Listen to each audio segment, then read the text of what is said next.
शिक्षा और संस्कृति की आवाज यानी पहचानी उत्तराखंड मुक्त विश्वविद्यालय आपके लिए लेकर आया है 91.2 एफएम पर बदलते शहर की धड़कन। हेलो हल्द्वानी।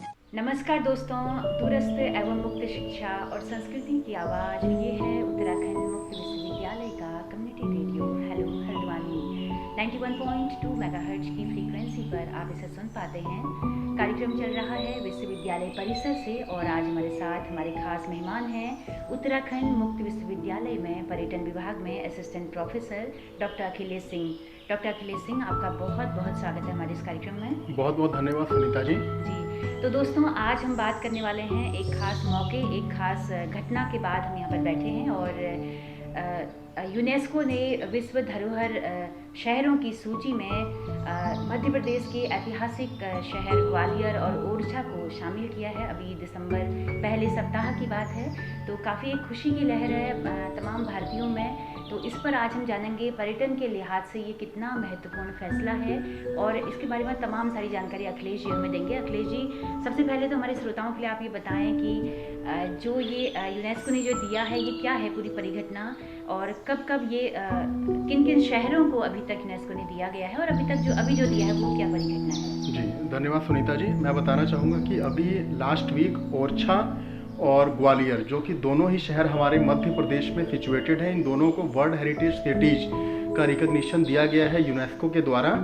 और ये इसके पहले जो है कि अहमदाबाद को 2017 में ये रिकग्निशन मिल चुका है और उसके बाद 2019 में जयपुर को भी इस तरह का रिकग्निशन जो है कि मिल चुका है। तो कुल मिला के भारत के 4 शहर अब तक वर्ल्ड हेरिटेज सिटीज़ की लिस्ट में अपना नाम को दर्ज करा चुके हैं। और इसके अलावा बहुत से और शहर हैं जो कि इस दौड़ में अभी जो है कि शामिल हैं और हमें उम्मीद है कि आने वाले कुछ वर्षों में उनको भी जो है कि इस तरह का रिकग्निशन मिल जाएगा। तो वो जो शहर हैं बाकी जो इस दिशा में प्रयासरत हैं वो हैं वाराणसी, आगरा, लखनऊ, दिल्ली, ये सभी जो है कि शहर हैं। इसके अलावा और भी शहर हैं और इसमें जो इम्पोर्टेंट जो रोल प्ले करता है वो जो म्यूनिसिपल कॉरपोरेशन है और उसके जो मेयर, वो जिस तरह का प्रपोजल बना के भेजेंगे यूनेस्को को, तो वैसा ही जो है कि आपको रिकग्निशन मिलने में जो है कि आसानी होगी। अगर आप प्रपोजल अपना अच्छा नहीं बनाएंगे, आप जो है कि उसको ढुलमुल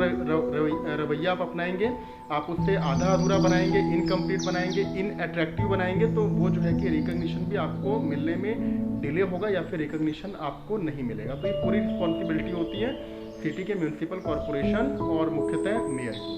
अखिलेश जी, किस आधार पर यूनेस्को तय करता है कि शहर को हमें ये तमगा देना है? जी, मैं आपको बताना चाहूँगा कि जैसे एक तो होता है वर्ल्ड हेरिटेज साइट्स, एक होता है वर्ल्ड हेरिटेज सिटीज। जो वर्ल्ड हेरिटेज साइट्स है उसमें एक पर्टिकुलर मॉन्यूमेंट को, एक पर्टिकुलर अट्रैक्शन को रिकग्निशन दिया जाता है। जैसे कि हमारा ताजमहल, आगरा फोर्ट, ये फतेहपुर सीकरी, ये जो है कि वर्ल्ड हेरिटेज साइट्स हैं। लेकिन जो वर्ल्ड हेरिटेज सिटीज होता है वो एक पर्टिकुलर पूरे के पूरे सिटी को रिकग्निशन दिया जाता है, क्योंकि वहाँ पे बहुत से ऐसे हिस्टोरिकल मॉन्यूमेंट्स होते हैं पूरे सिटी में फैले हुए हैं जिनको कि एक साथ एक सिटी के रूप में जो है कि रिकग्निशन दिया जाता है। इसके अलावा वो सिटी कोई खंडहर वाली सिटी नहीं होनी चाहिए, वो कोई रूइंड सिटी नहीं होनी चाहिए, कोई आर्कियोलॉजिकल वो जो है कि साइट नहीं होना चाहिए, बल्कि वहाँ पे अभी जो है कि लोग रह रहे हों जो कि उस कल्चर को रिप्रेजेंट करते हों। और वहाँ पे हिस्टोरिकल जो मॉन्यूमेंट्स हैं वो वहाँ पे पूरे सिटी में लोकेटेड होने चाहिए। इस तरह के शहर को दिया जाता है। और जैसे कि हम जानते हैं ओरछा, अहमदाबाद और जयपुर और जो हमारा ग्वालियर शहर है, ये सब के सब अपने फोर्ट्स और टेम्पल्स को लेके विश्व प्रसिद्ध हैं, इसलिए इन्हें इस तरह का रिकग्निशन दिया गया है। अखिलेश जी, ये मान्यता मिलने के बाद, ये तमगा मिलने के बाद यूनेस्को क्या पहल करता है, क्या किया जाता है उसके बाद? जी, मैं आपको बताना चाहूँगा कि अब क्या है कि जैसे ओरछा और ग्वालियर को ये रिकग्निशन मिला है, तो नेक्स्ट ईयर यूनेस्को की टीम इंडिया में विजिट करेगी और इंडिया का जो वहाँ का जो म्यूनिसिपल कॉरपोरेशन है उसके साथ मिलके ये सभी हिस्टोरिकल मॉन्यूमेंट्स पर विजिट करेंगे और वहाँ पर जाके ये प्लानिंग करेंगे कि कैसे यहाँ पे टूरिज्म को और डेवलप किया जा सकता है, कैसे इंफ्रास्ट्रक्चर को और डेवलप किया जा सकता है, कैसे टूरिस्ट को और अधिक संख्या में अट्रैक्ट किया जा सकता है। तो उसके ऊपर जो है कि प्लानिंग की जाएगी। इसके अलावा जो हमारे जो हिस्टोरिकल मॉन्यूमेंट्स जो धीरे धीरे डिग्रेडेशन के शिकार हो रहे हैं।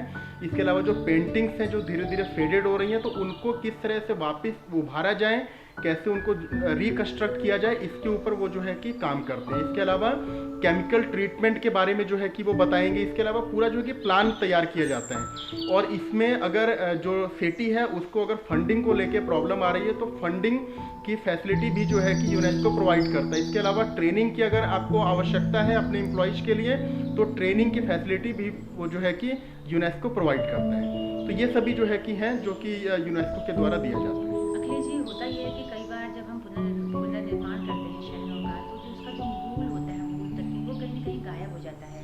तो ऐसा लगता है कि एक बनावटी सा शहर हमने खड़ा कर दिया है।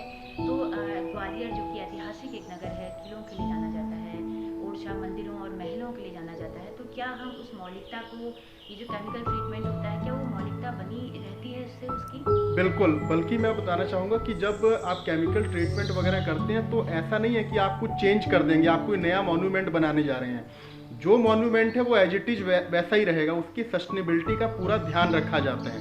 जब आप केमिकल ट्रीटमेंट या किसी भी तरह का वहाँ पे रिकंस्ट्रक्शन करते हैं, तो जो टूट फूट हैं, जो कहीं पे अगर किसी जो है कि किसी पार्ट में किसी मॉन्यूमेंट के कहीं अगर टूट गया है वो, तो वहाँ पे जो है कि कुछ रिकंस्ट्रक्शन का काम किया जाता है। जो पेंटिंग फेड हो रही हैं और धीरे धीरे जो है कि हो सकता है आने वाले कुछ समय में बिल्कुल विलुप्त हो जाएं, तो वहाँ पे जो है कि उसको केमिकल ट्रीटमेंट के द्वारा धीरे धीरे उभारा जाता है। तो वहाँ पे ऐसा नहीं है कि आप बिल्कुल नया कुछ कंस्ट्रक्शन कर देंगे, उन्हीं को कैसे आप जो है कि दोबारा रिट्रीट कर सकते हैं, दोबारा जो है कि रिकंस्ट्रक्ट कर सकते हैं, वो मेंटेनेंस कर सकते हैं, इसके ऊपर जो है कि ध्यान दिया जाता है। तो नया कुछ भी वहाँ पे डेवलपमेंट नहीं किया जाता है। नया जो भी डेवलपमेंट किया जाता है वो किया जाता है इंफ्रास्ट्रक्चर में, और इंफ्रास्ट्रक्चर में भी जैसे सड़कें हो गई, बिजली हो गई, पानी हो गया, ठीक है, इस तरह की चीज़ें जो हैं। और वहाँ पे भी नया कुछ ऐसा डेवलपमेंट नहीं किया जाता है जो कि अफेक्ट करें जो हमारे हिस्टोरिकल मॉन्यूमेंट्स हैं।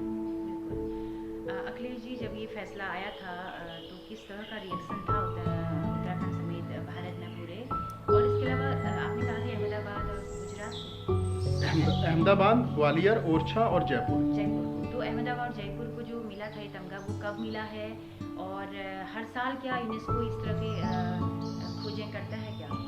जी, ये मैं आपको बताना चाहूँगा, लगभग यूनेस्को की जो वर्ल्ड हेरिटेज कमेटी है लगभग हर 6 महीने पे बैठती हैं, और ये उसमें जो है कि डिसाइड करते हैं कि किस सिटी को अभी वर्ल्ड हेरिटेज सिटी का रिकग्निशन दिया जा सकता है। तो अहमदाबाद को इसी श्रेणी में 2017 में जो है कि ये रिकग्निशन मिला था। और अहमदाबाद, जैसा हम जानते हैं, ये साबरमती रिवर के किनारे सिचुएटेड है, और ये जो स्टेट कैपिटल है गांधीनगर, उससे लगभग 23 किलोमीटर दूर सिचुएटेड है।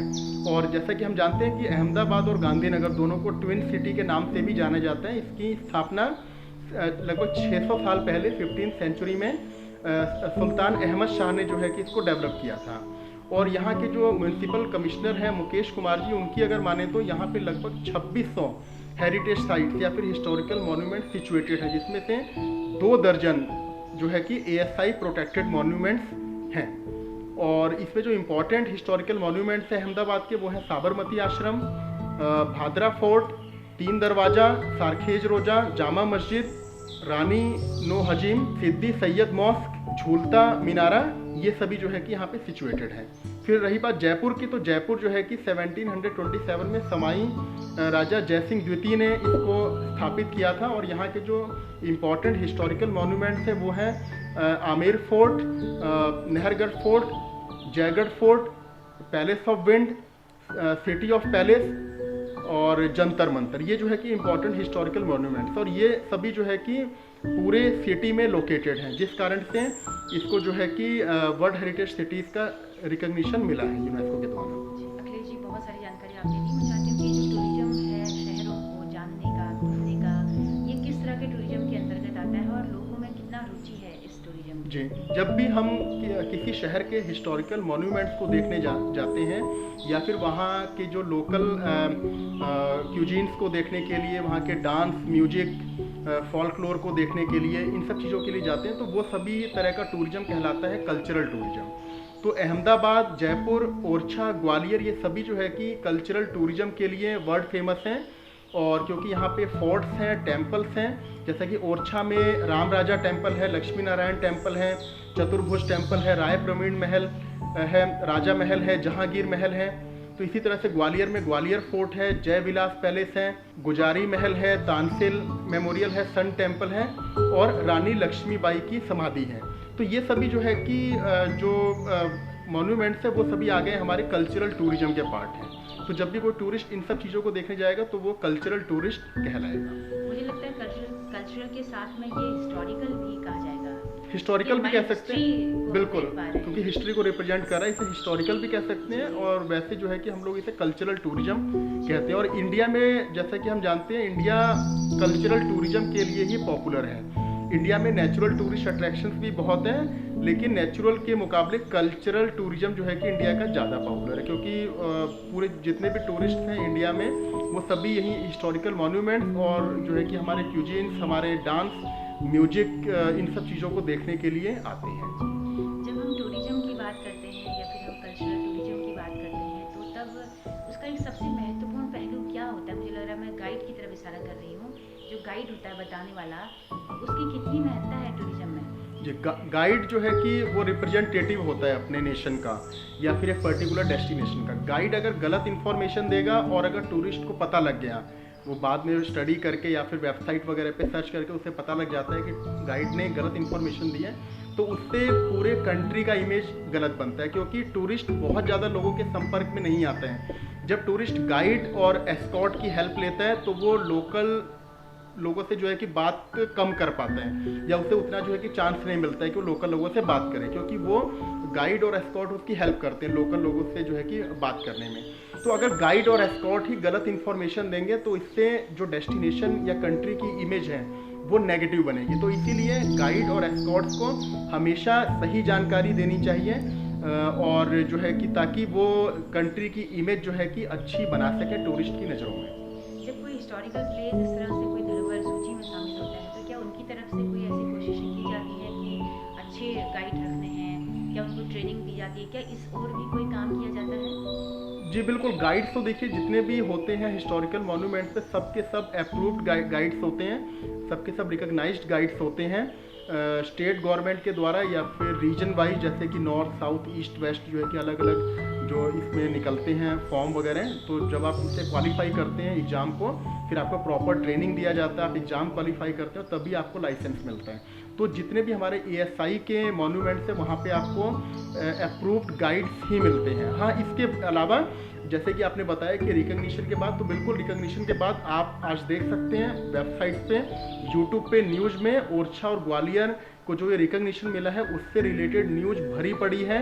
और हम भी आज इसीलिए बैठे हैं क्योंकि ये करंट की न्यूज़ है, ये जो है कि ब्रेकिंग न्यूज़ इसे कह सकते हैं, GS का जो है कि क्वेश्चन है।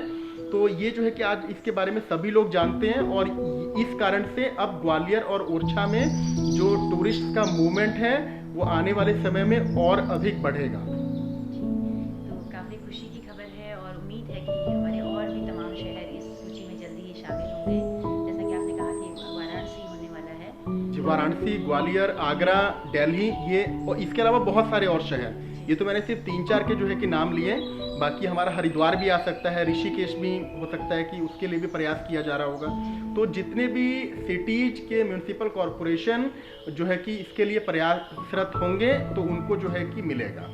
अगर कोई नहीं चाहेगा कि उससे रिकॉग्निशन मिले, कोई अगर प्रयास ही नहीं करेगा, कोई अगर प्रपोजल ही नहीं भेजेगा तो उससे रिकॉग्निशन कैसे मिलेगा? तो अखिलेश जी, काफ़ी सारी जानकारी आपने हमारे श्रोताओं को दी है और कोई संदेश अगर आप चलते चलते देना चाहें?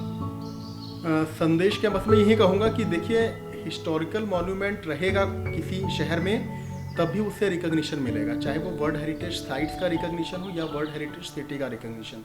तो मेरा यही रिक्वेस्ट है जितने भी जो हमारे लिसनर्स हैं, चाहे वो किसी भी स्टेट से हों, कि आपके स्टेट में जो कोई भी हिस्टोरिकल मॉन्यूमेंट सिचुएटेड है उसको आप लोग जो है कि प्रिजर्व करने में हेल्प करें, ASI की, लोकल एडमिनिस्ट्रेशन की, क्योंकि अगर आपके पास मॉन्यूमेंट्स रहेगा तभी उसे फ्यूचर में कभी ना कभी वर्ल्ड हेरिटेज साइट्स या वर्ल्ड हेरिटेज सिटी का जो है कि रिकग्निशन मिल पाएगा। और यही वो मॉन्यूमेंट्स हैं जो कि अट्रैक्ट करते हैं टूरिस्ट्स को। याद रखिएगा, इंडिया कल्चरल टूरिज्म के लिए फेमस है, नेचुरल टूरिज्म के लिए नहीं। मेरा उत्तराखंड के भी जितने हमारे लिसनर्स हैं वो सुन रहे हैं, मेरा रिक्वेस्ट है कि जितने भी हमारे हिस्टोरिकल मॉन्यूमेंट्स हैं हमारे यहाँ, उसको जो है कि प्लीज़ आप लोग प्रिजर्व करने में, कंजर्व करने में उसको जो है कि हेल्प करिए। इसके अलावा आपके अगर आसपास कोई ऐसा हिस्टोरिकल मॉन्यूमेंट है जो कि अननोन है, तो प्लीज़ आप उसके बारे में जो है कि आप ज़्यादा से ज़्यादा लोगों तक जो है कि बातें पहुँचाइए, वीडियोज़ बना के यूट्यूब पे डालिए। और इसके अलावा आर्टिकल्स वगैरह आप जो है कि लिख सकती हैं न्यूज़पेपर वगैरह के लिए। तो ये जो कि मेरा संदेश है। तो अखिलेश जी, हमारे श्रोताओं के साथ इतनी सारी जानकारी साझा करने के लिए आपका बहुत बहुत शुक्रिया। धन्यवाद सुनीता जी, मुझे आमंत्रित करने के लिए। जी, तो दोस्तों अभी आप सुन रहे थे डॉक्टर अखिलेश सिंह को, जो कि उत्तराखंड मुक्त विश्वविद्यालय में पर्यटन विभाग में असिस्टेंट प्रोफेसर हैं। ग्वालियर और ओरछा के बहाने हमने तमाम सारे शहरों की बात की और यूनेस्को ने अभी तक जिन भी शहरों को इस धरोहर सूची में शामिल किया है उन पर बात की, बहुत विस्तार के साथ में। अगर आपको ये कार्यक्रम पसंद आया हो तो अपना फीडबैक हमें जरूर दीजिएगा। हमारा मेल एड्रेस है hellohaldwani91.2@gmail.com। दोस्तों, हमारा यूट्यूब चैनल भी है, फेसबुक पेज भी है, आप अपना फीडबैक हमें वहाँ भी दे सकते हैं। हेलो हल्द्वानी रेडियो चूँकि एक कम्युनिटी रेडियो है जिसकी पहुँच रेडियो में केवल हल्द्वानी शहर तक है, लेकिन अगर आप दूर दराज पहाड़ों में या देश के किसी भी हिस्से में इस रेडियो को सुनना चाहते हैं तो गूगल प्ले स्टोर में जाकर हेलो हल्द्वानी ऐप को अपने मोबाइल पर इंस्टॉल कर सकते हैं और सुबह 10:30 बजे से लेकर शाम 4:30 बजे तक 6 घंटा हमारी रेडियो सभा सुन सकते हैं। हम लोग अपनी रेडियो सभा का दोहराव भी करते हैं। अगर आप दिन में हमारा रेडियो नहीं सुन पा रहे हैं तो शाम 5 बजे से लेकर रात 11 बजे तक भी आपको ये सुविधा उपलब्ध रहेगी। इसी के साथ अपनी रेडियो मित्र सुनीता भास्कर को दीजिए इजाजत। नमस्कार।